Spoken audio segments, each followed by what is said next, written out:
Josh, I'm going to start off with you because I know you're super excited about this subject.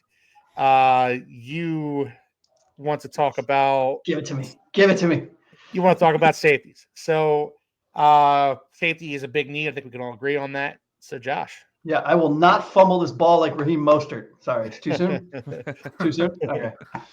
All right. So, just as a recap for those that did not or have not watched last week's show yet, I approached this, and I don't want to speak for the larger group, but we approached this as if we were recommending how to fix key positions of needs to General Manager Chris Greer.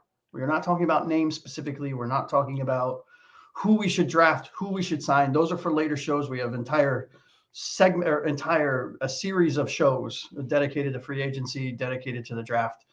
But when it comes to the safety room, obviously we don't have anyone. And there's a lot of questions about, for example, Javon Holland, right, who started off real strong his career and really pooped the bed last year, in my opinion, was probably, not a very good safety, right? From a league standpoint, not a very good safety. And he's gonna, the word on the street is he's looking to cash out, right? He obviously, and we on the show, for those that are watching, are very pro player, right? Go get your bag, right? Go do what you got to do to take care of your family, but do it somewhere else, right? And so, looking at the safety room, I really focused on our starters, Javon Holland and Jordan Poyer. Now, for those that are regular attendees of our show, know how I feel about Jordan Poyer, which is not good at all. But I'm going to start with Javon Holland. Holland did demonstrate a lot of versatility when he decided to play well, when it came to both pass coverage and run support. But, honestly, he wasn't close to the player that we were used to seeing. Right. So, his first 2 years in this league, or first really 2.5 years in this league, he was top 5 safety in the entire NFL. And it was amazing to see. But in my opinion, Holland's production on the field, and I've said this before, it is directly tied to who is next to him. Right. Because of Holland's propensity to play closer to the line of scrimmage and be really that in-box safety and really hit those holes hard in the run game and in the short yardage. If he does not have a player next to him that can excel at kind of staying back and surveying the landscape and breaking on those medium to long routes, his play suffers, right? So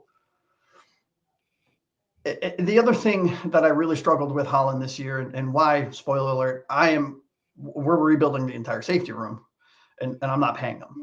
Unless it is at a very team-friendly deal, whether it's a 1-year prove-it deal because, he kind of pooped the bed, or locking them up to a long-term deal. But that is very, and I hate to use this word, but that is very team-friendly. You're in a contract here, buddy, and this is the product that you put out on the field. Like, come on, man. Like, this is the time to play your best ball, and this is the time when you played your worst ball. And that's troubling to me, because if you're going to shell over, if you're going to back the Brinks truck up, for lack of a better term, why would you do that for the, it's a what have you done for me lately league. That is very common. That's a very common phrase used when it comes to the NFL. So, there's a lot of red flags with Holland.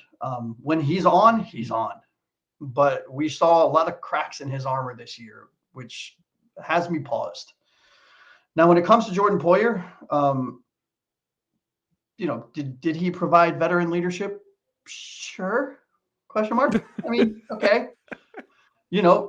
I will argue, for in his favor, he was given the responsibility to kind of make sure the back end of our defense was aligned, right? Cornerbacks, safeties, all of that stuff. So that was a big kind of feather in the only feather in his cap, if I'm being completely honest.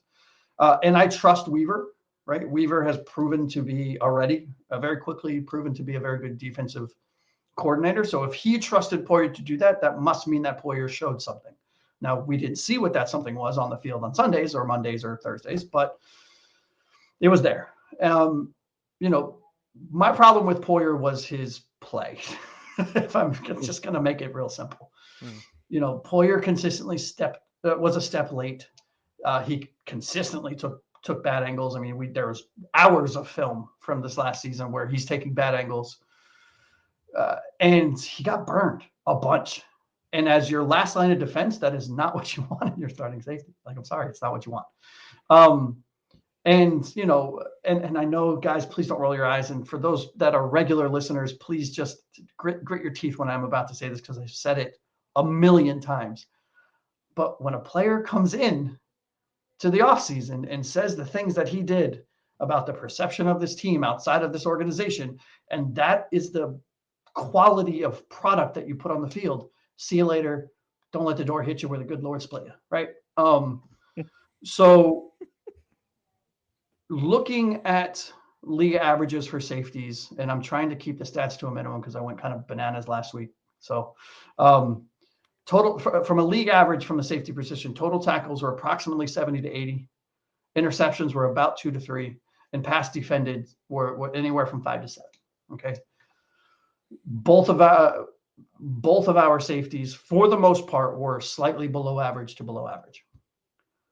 So question is, how do you fix it? Right. So this is Chris Greer asked me, Josh, I'm going to follow everything that you say to the T. Tell me how to fix this. Well, we obviously need to rebuild the room, so we're going to have to allocate resources to it. But for me, I'm allocating at least one of our top 3 draft picks to the position. And I'm grabbing another safety mid to late rounds as a project. So our third safety, kind of that Elijah Campbell role, if you will, to develop, right?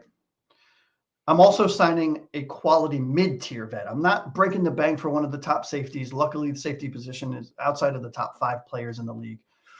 There's a huge drop-off, right, in average cost per year. So signing one of the not, anything at 30 or below. That's the age range that I'm looking for. I don't want another Poyer who's 500 years old and who can't play. And then, like I alluded to earlier, I'm trying to see if re-signing Holland to a team-friendly deal is possible, right? Now, what do I mean by team-friendly deal? In the $9 to $11 million average kind of range, closer to the 9 preferably. If we can do a 3-year deal with him with a player option in the 3rd year, or a 4-year deal with a team option in the 4th year, like something along, or even a 5-year deal, or whatever the case is, I'm okay with it, right? Because he's shown more positives than he has negatives. There are just a ton of red flags with him, right? In a contract you're playing the way he did. So I'm not breaking the bank for him, and I'm not making him one of the top 5, 6, even 7 top paid safeties in the league.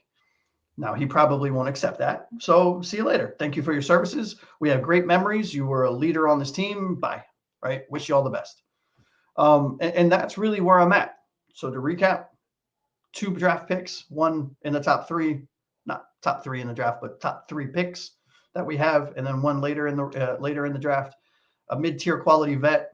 And if we can re-sign Poyer, nope.